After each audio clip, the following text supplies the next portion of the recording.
there, and welcome to our show, The Shit No One Tells You About Writing. I'm Bianca Murray, and I'm joined by Carly Waters and CeCe Lira from PS Literary Agency. Hello, everyone. Welcome to another episode of Books with Hooks. If you're watching us on YouTube, you already know that it's just CeCe and Carly today, just us, because our fearless leader, Bianca, is getting ready for her book launch. By the time this airs, that will already have happened. So it's like we're time traveling, which is kind of fun. This is actually a great opportunity to remind everyone, go buy Bianca's book, A Most Puzzling Murder, or check it out from your favorite library. Please support Bianca as she makes this whole podcast happen. And she won't say it herself, so we will. We'll say it for her. Okay, Carly, do you want to kick us off by reading the first query letter?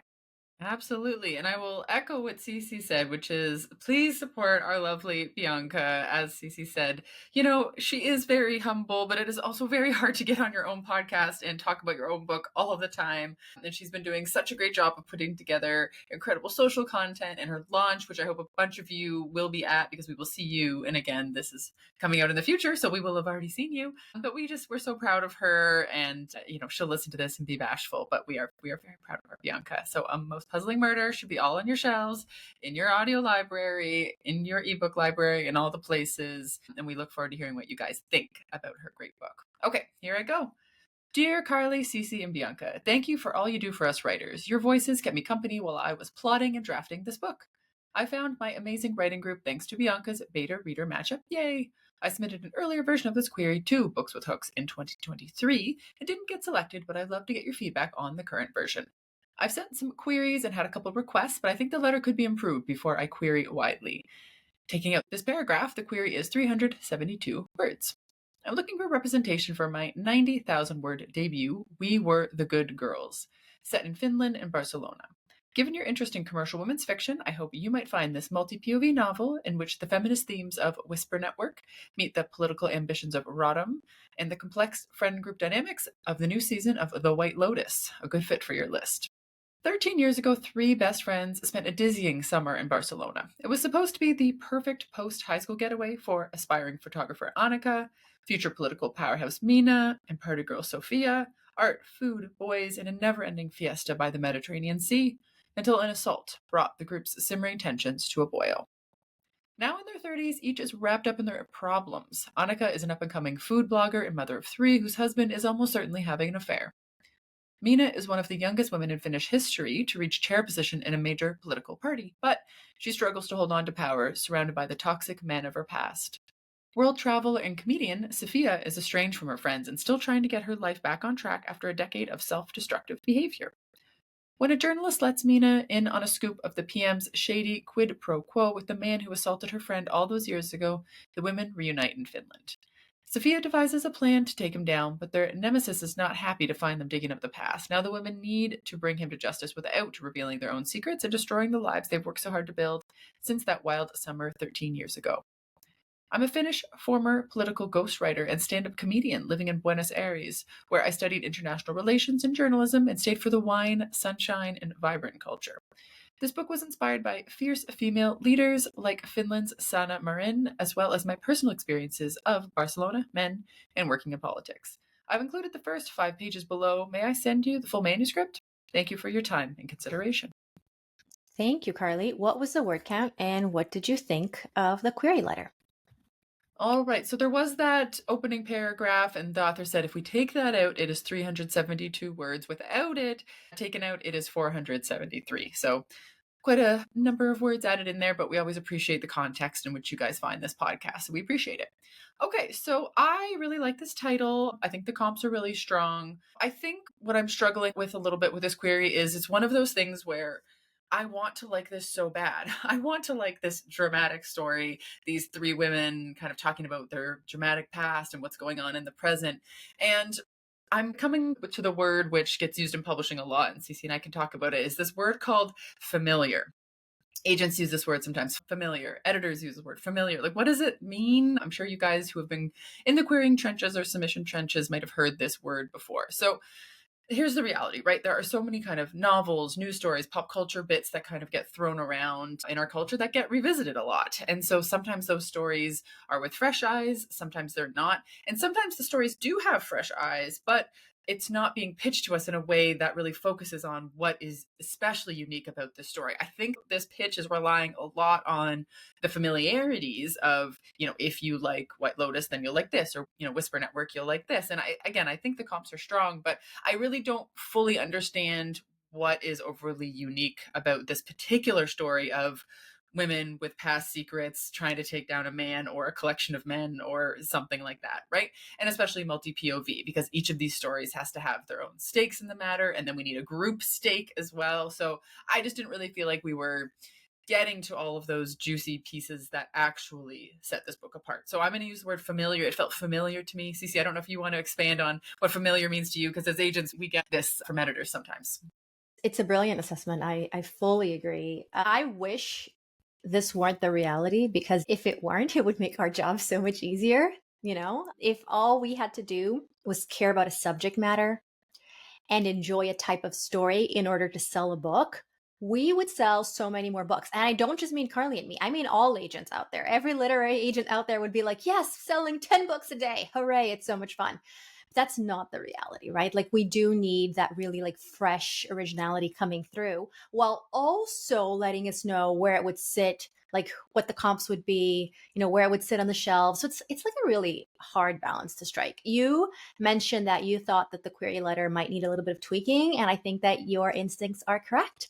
And I think that if you take Carly's note and really flesh out the originality here, it will help. I will add that, at least to me, and Carly, please, I want to know what you think, but for me, it wasn't clear who was assaulted. Like, if it was the group, if it was one of them. I think because of the way it's framed with Sophia's journey last, I kind of imagined that it might be her. But like, truth be told, I have no idea. And I wondered if that's something that we need to know. I wonder if you're keeping the story under wraps a little bit. Because if you didn't say this bit, what else aren't you saying? Which kind of leads into the previous note, right? Like, maybe there's originality here that you're not sharing with us because you're like, well, I have to withhold to keep people curious. But it's that dilemma. How much do you withhold? How much do you reveal? I think you need to reveal a little bit more here. Definitely reframe it. So yeah, it's hard. We empathize very much. Carly, was that clear to you? You can let us know that, and then you can let us know what the summary was as well.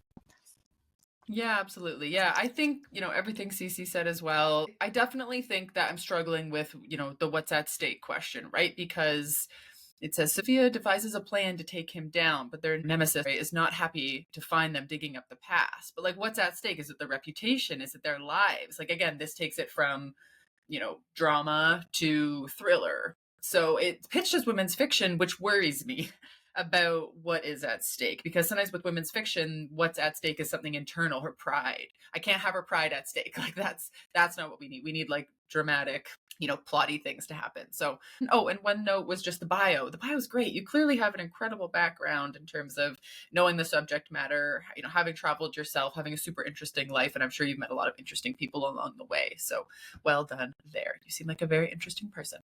Okay, so let's get into our summary. So we start with the POV of Annika. It is May 2019. She is in her kitchen. She clearly has some sort of like vlogger, YouTube, Instagram setup going on, where she is doing a live event with her followers. We are not told kind of where or how many, but some sort of like live internet event where she is doing some baking. And the baking isn't going the way that she wants. She's trying to make focaccia and it's not rising. And she's like, why am I trying to do this for the first time live on social media when it's not working?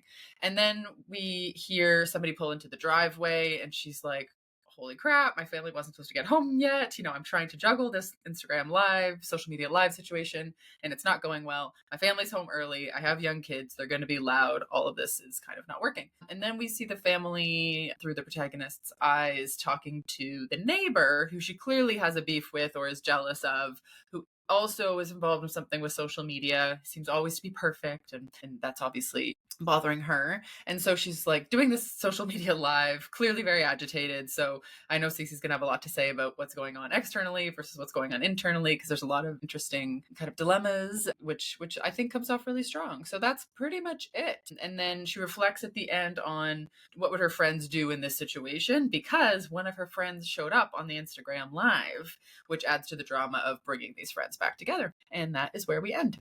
Amazing. Thank you, Carly. And what did you think of the execution? All right. I really liked it. I felt like I was reading a book, which is the highest compliment, really, because it takes me out of the, I'm reading a manuscript, a critique for my show, and da da da da. This is a checklist item. When something isn't a checklist item, it's great. I'm like, oh, I'm in this world and I'm absorbed in it. So I think what's going on is really interesting. I found it incredibly tense. Like, I can just imagine myself on an Instagram live and something not going right, and you're just frustrated. You're trying to be like, da da da da da. Everything's like, we've done this on the show before, when it's like some sort of construction catastrophe happening outside of our houses while we're like trying to be on the show and everything's fine. So I know that like tension, and it can be really stressful. And I have recorded this show. If you guys listen to the early episodes of our show, my children were here because it was COVID, and you can hear them chattering in the background all the time. And I'm like, I'm trying to record this podcast, trying to focus on what I'm doing. So anyway, I could totally relate. I found it very stressful because, anxiety, capital A anxiety, was coming through here. Some questions that I had about this were the following. It seemed coincidental to me that the neighbor also had some sort of like social media star, online entrepreneur career. And she also seemed a little bit like caricature to me. The paragraph I'll read is kind of describing her. How did Janita even look like that every single day? How was her hair so perfectly wavy every time she stepped out with the twins in the morning? How was her makeup always impeccable with a pair of toddlers in the house? And how did she manage to walk in those yoga pants if they were pulled up all the way to her teeth? Didn't they give her a rash? That did not feel as fresh to me as it could, because this could be any woman. You could be literally talking about a woman walking down the street. What is it specifically? I didn't really understand what specifically about Janita was wrapped up in this. We've seen a lot of quote unquote perfect moms with their yoga pants pushing their toddlers in a stroller. I don't know. I just didn't really understand why this was the way you chose to describe her, or what we were learning about your neighbor through this description. So I didn't love that. I would reevaluate that. I just felt like the writing was so strong otherwise that really stuck out to me as that would just need a rework, just because of the strength of everything else. So I was totally taken with it. I thought it was really interesting. And I liked at the end how you brought it back to the friends for this sample of, what would my former friends have thought in this situation. Yeah. Anyway, I thought it was pretty strong. CeCe, what did you think? I definitely echo the comment about it reading like a book, because it does. It reads like a published book. And this doesn't happen very often. Usually I can tell that I'm reading a draft, and this is an educational show, so it's totally fine. But it is a treat to be reading something that feels so polished. You did a really good job. I think that, to the writer, this is very fun. The pace is great. It does feel more to me, okay, this is a very CeCe specific thing, like the beginning of a show or a movie, as opposed to the beginning of a book. But that's not because books can't begin like this. That's because I am the queen of, I want depth. I want interiority. I want emotionality. I want psychological acuity. It's 100% a me problem. And so I don't think you should listen to my note. I think you should be very confident in your writing and very happy with what you've done. If you are curious about the perspective of someone who, again, usually likes something that's a little bit more just different, I guess. It's not more or less anything, but it's just different. The juxtaposition of having her like live with her husband arriving, with her kids, with seeing him like flirt with the neighbor or potentially flirt with the neighbor, that was too much information. There's 3 C's to storytelling. It's curiosity, connection, and context. You were giving us all the context, like all the information. I wasn't in doubt of anything, right? Like, because you were so clear. But I felt like because of the overload of information, I could have used with more connection and more curiosity, especially about Sophia. You did a great job of saying Sophia would have laughed at that. And suddenly her absence was a stab between the ribs. Like, that was great. That was so great. Like Carly said, you brought it all together, right? Like all these things happening. You gave it the baked feel of a quiche that I'm always talking about. So it's really hard to pull this off. It looks easy when you're reading it, but it's really hard to do. I do think that it was just a lot. So I don't know if, especially because of the query letter, like I'm almost wondering if this story doesn't need, and I never thought I'd say this, a prologue.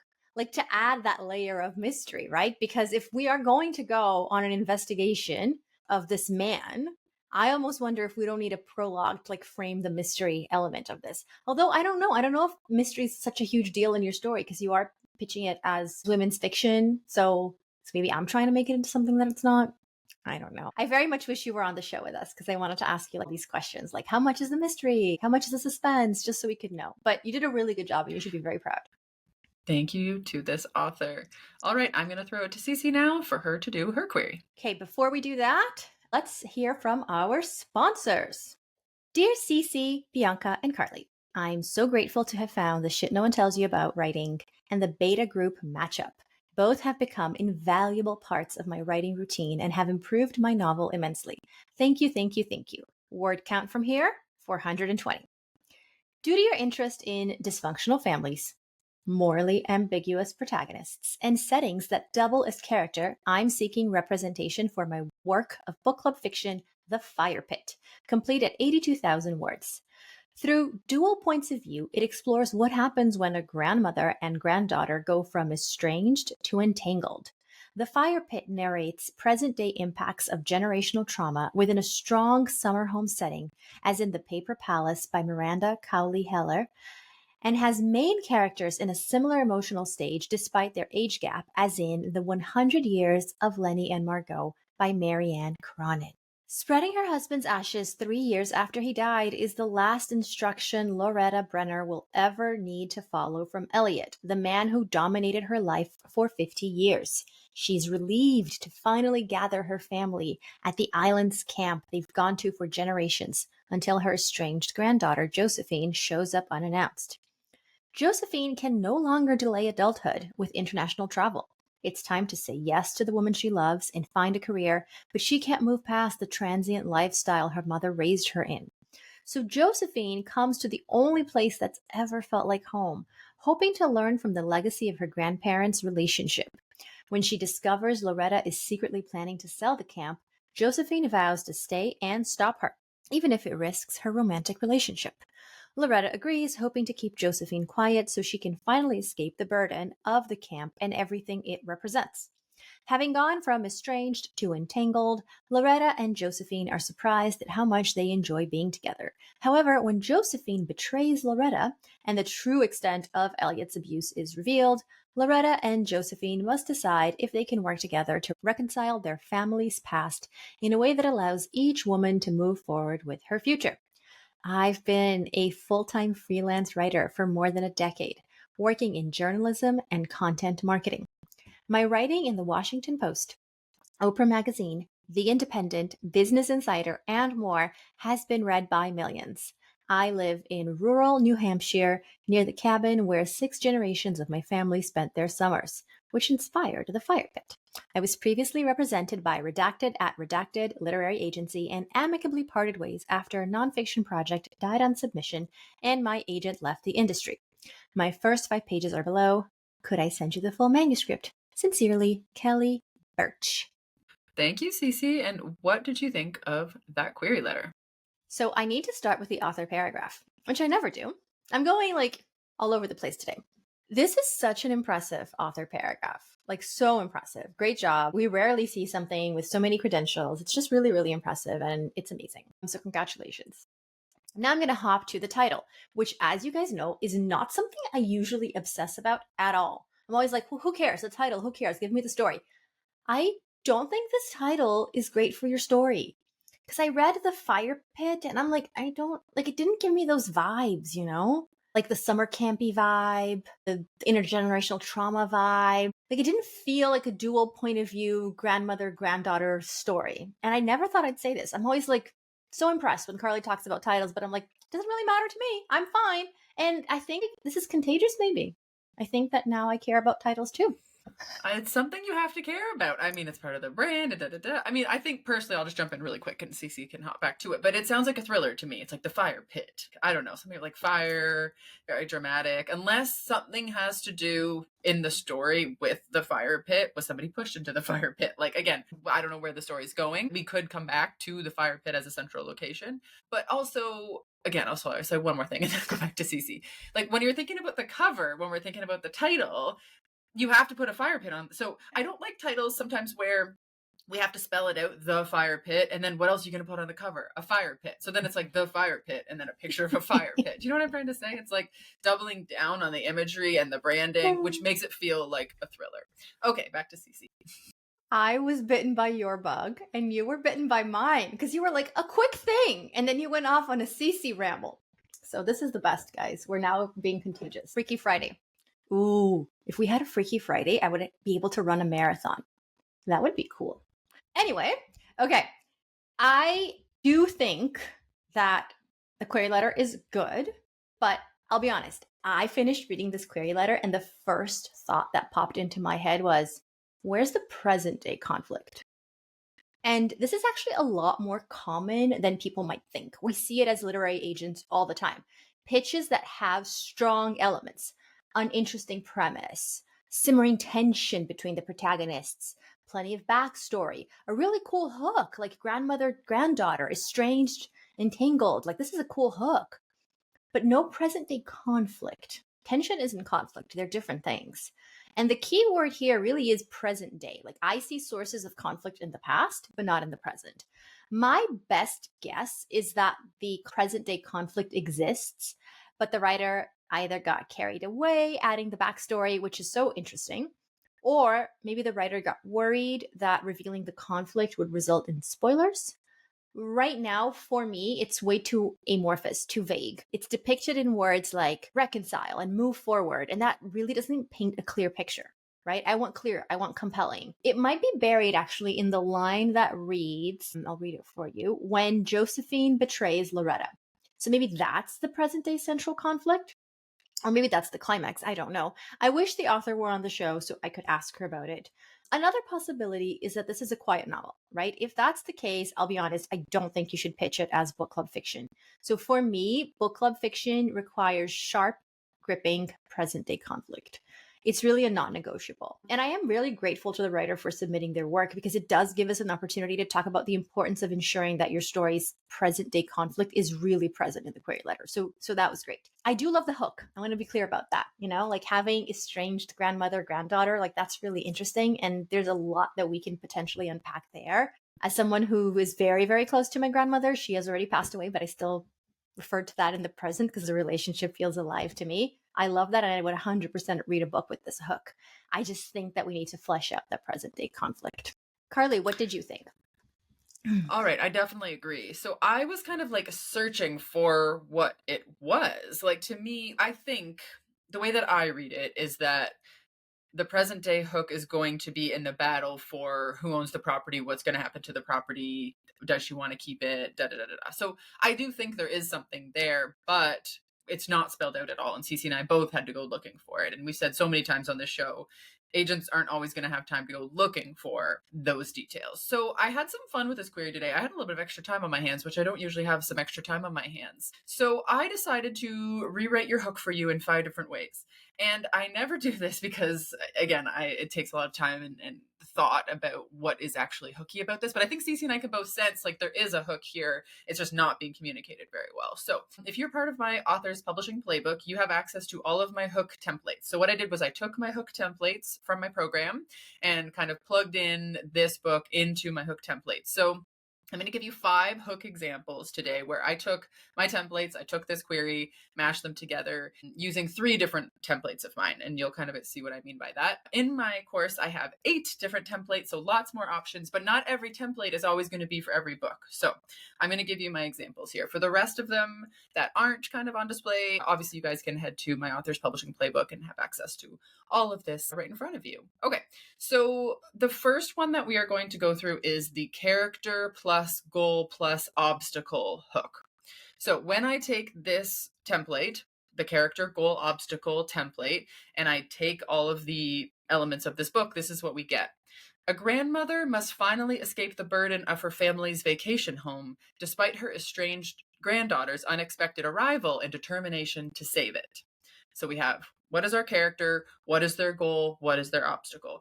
Because we have 2 primary characters here, we also have to make sure that both characters are mentioned. So I think this example does a good job of what are the characters, what are their goals, and what are their obstacles. So that's that example. The next example is the what if question template. The what if question template isn't my favorite because it's kind of rhetorical question-y. It's kind of got a question mark at the end. It's not right for every query letter. And we do see a lot of those like question mark hooks where you're like, oh, are you just like leading us where you want to go? But sometimes a query requires a what if question hook template. So here are my examples for this one.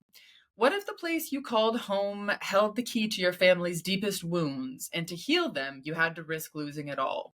It's a little bit vague, obviously, but sometimes for some books you need a question mark. So that's an example there. Another one. What if scattering ashes meant unearthing decades of secrets, forcing a grandmother and granddaughter to confront a legacy of abuse? So we're getting like the ashes leads to the secret. We get the mashup of the two characters, and the legacy of abuse is essentially, I think, what everything is hiding under here. So that's a couple examples of the what if question. Now, the last template example I'm going to tell you guys is the irony or kind of like twist hook. So again, what's the twist that we're going to get to? So here's a couple of examples applied to this one. A grandmother's attempt to finally find freedom by selling her family's summer home is thwarted by the one person she never expected to see again, her estranged granddaughter, who believes the camp is her only true home and she'll risk everything to keep it in the family. Another option. The family's summer home, meant to be a place of solace and family tradition, becomes a battleground for uncovering a dark history of abuse that binds two women across generations. So you'll see all of my examples there are getting at a little bit more kind of like heat and heart of the story. We're getting at what's bringing these two characters together, what's at stake for them. And even if it is quiet, you can see how you can still write hooks in a way that don't sound quiet, even if they are quiet, because we're not trying to fool anybody. We're just trying to get them to read your book. So I wanted to take the time today to rewrite those hooks for you, and I hope that was helpful to everybody listening. There are lots of templates out there that you can use to kind of plug and play and figure out what works best for your story. Amazing. Thank you so much, Carly. Okay, I will go ahead and summarize the opening pages. So the protagonist is scattering a handful of her late husband's ashes on a boat with her family. She is directing other family members to do the same. And then they see like a kayak approaching. It turns out that that's her granddaughter, Josephine, and she was not supposed to show up. And this causes a lot of emotions on the protagonist. Not good emotions. The protagonist clearly does not want her there. Didn't think she'd come. And they continue scattering the ashes. Like everyone just, says hi to Josephine, but she kind of like stays back. And they continue scattering the ashes. And then her son asks, well, shouldn't we say something? And she, for a moment, she feels her heart swell with emotion, but she's like, listen, there's nothing else to say. So that is what happens. Okay, so now my thoughts on the pages. This is either not starting in the right place, or it's not starting in the right way, or there's something missing from your story setup. I'll try to explain what made me reach these theories. A question every storyteller needs to answer when they are writing a novel or a memoir is, what do I want my reader to be curious about? The best answers are specific. Answers like everything are not specific. Answers like my protagonist's feelings or my protagonist's motivation, these are not good answers. Do not recommend that these be your answers. We need not just specificity, but we need really juicy specificity. And right now, I am being shown a protagonist who is clearly bothered by the arrival of Josephine. And that's a disruption, right? Like every beginning needs a disruption. That's clearly the disruption. But I don't understand. I'm not feeling with the protagonist any of these emotions. So we have emotionality and we have interiority. It's not that they're absent. We have emotions like rage, even hints of disgust. We have interiority that includes the protagonist thinking, how dare she? And, accusing her of showing up in a dramatic fashion, all in her inner life, all that it's just for the reader. Like it's really, really well done, but there's no plot to back it up. Because to me, the fact that her arrival was dramatic and bothered the protagonist is excellent, but not enough. Like you definitely keep that. But I also need to understand why this is bothering the protagonist so much. Not in a way where you're going to spell everything out, but you're going to give me just enough to be curious. I'm left feeling more confused than curious because I know from the query letter they're estranged, but what exactly is so threatening or disruptive about her presence? Like, what is she expecting this presence to do to the group dynamics, to her own situation? It all comes down to power and power dynamics. And in order for this disruption to be the disruption that's going to kick off your story, you need more. And maybe you don't have more because this isn't the right disruption, right? Or maybe you do have more and you just didn't give us enough. But I will say it's very rare that interiority and emotionality are present on the page without the plot. Usually writers, they'll issue the plot, but then they'll forget about the interiority and the emotionality. Like, and you have almost the opposite problem. A lot of people think that emotional arcs can be seen in isolation. And I get that question all the time. Like, how do I map out my character's emotional arc? And my answer is always, you don't. Forget about the emotional arc. There's no such thing. There is, but it doesn't actually matter. Like, if you map out an emotional arc, you will probably forget about the plot. Like, you need to map out your character arc, and emotionality will be a part of that, right? As will the story beats, their goals, the disruption, the challenge, the obstacle. The emotions have to exist almost like in a pinball effect with that, where you'll turn on the levers and the ball will go pinging around and hitting a whole bunch of things, and emotion will cause action, and action will cause emotion, reaction will cause emotion, reaction will cause action, and so on and so forth. It's not a neat chain reaction. And so here you have two elements, but one element is missing. And I don't know. I think your story setup is fine. If I had to guess, I would say your story setup is totally fine. And what's missing is really just including the information in a way that reveals just enough to get us curious, but not too much that just gives it all away. How about you, Carly? What did you think? I was really taken with the writing. I want to read a couple pieces that I thought were really well done. So right off the top here, we're starting at the beginning of the book. Loretta had expected the ashes to float and sachet like pollen in a spring breeze or the first fine snowflakes of the season. Instead, the fragments of her husband dropped like shooting stars through the dark water, gone before she could make a wish. Not that she'd ever been one for wishing. At last, she thought. The words to her wedding song had been a relief 52 years ago, and they were a relief now. She tipped her hand again, watching her husband's ashes cascade across her skin until all that was left of him was a fine dust, filling the deepest cracks in her palm. I think this is really beautiful. Like, this is one of those openers where I bet you this writer wrote this 100 times, edited it, changed it, but like every word choice here is so perfect. And the author clearly got to a place where they're like, I have every word just right. So I was really, really taken with the writing here. I think what I was confused about, kind of what CeCe was essentially getting at which is, you've set up an interesting situation, and yet you're not giving us enough of the why. Like, why is she estranged? Why did they choose the boat? Like, I don't know. You just need to give us a little bit more here in terms of how they got to this exact moment, which is, I think, what CeCe's getting at, where it's like, I don't think we're starting at the right place if none of us can understand why we're starting in this moment, because I don't really think we have a why. I usually say we always have to start at the most interesting point in the character's life, right? And this is clearly the start of a new life for her after her husband has passed. And, this is the moment. But like, why did they wait 3 years? How did they get everybody together? How did the granddaughter know to show up on a kayak alongside the boat? Like, there's just too much unanswered here. And I think maybe, and if I could speculate, that the author's being a bit precious, they're being a bit precious with the words for the sake of the plot. And so we just need to like bring plot. Now that you like have this, again, incredible craft down, we have to go back with a plot lens. And I just don't think we went back through the plot lens to think of, is all of this making sense? Does the reader know enough? What did your beta readers say about this? Because I'd be really curious what your beta readers thought of this, because again, the writing is great. And sometimes our beta readers are too close to us, because they know too much and they've read too many drafts. Like, did a fresh beta reader read this? I would be very curious about that and what their feedback would be. But I think the writing is great. I absolutely echo that. Fantastic writing. The fact that we were able to spend so much time critiquing the content is always joy, because if the writing weren't so great, we wouldn't be able to do that. So thank you so much. Thank you, everyone. Thank you, Carly. Next week, we will have Bianca back. So we'll be back to our usual groove. Thank you, everyone, for listening. A reminder that this is an unscripted program, and our conversations have been edited and condensed and is not a full picture of our feedback or conversation directly with each author. As always, refer back to our written notes for the fulsome picture. Carly Waters and CeCe Lira are agents at PS Literary Agency, but their work on this podcast is not affiliated with the agency, and the views expressed by Carly and CeCe on this podcast are solely that of them as podcast co-hosts and do not necessarily reflect the views, opinions, policies, or position of PS Literary Agency. A reminder about all the ways that you can support us as a show: rate us 5 stars on Apple Podcasts, tell your writing friends about us. We'd love to help as many writers as possible. And follow us on our Substack newsletter. Get our stacked newsletter on a weekly basis, bonus videos, articles, essays, advice, and more. You can find it at theshitaboutwriting.substack.com. That's theshitaboutwriting.substack.com. And that's it for today's episode.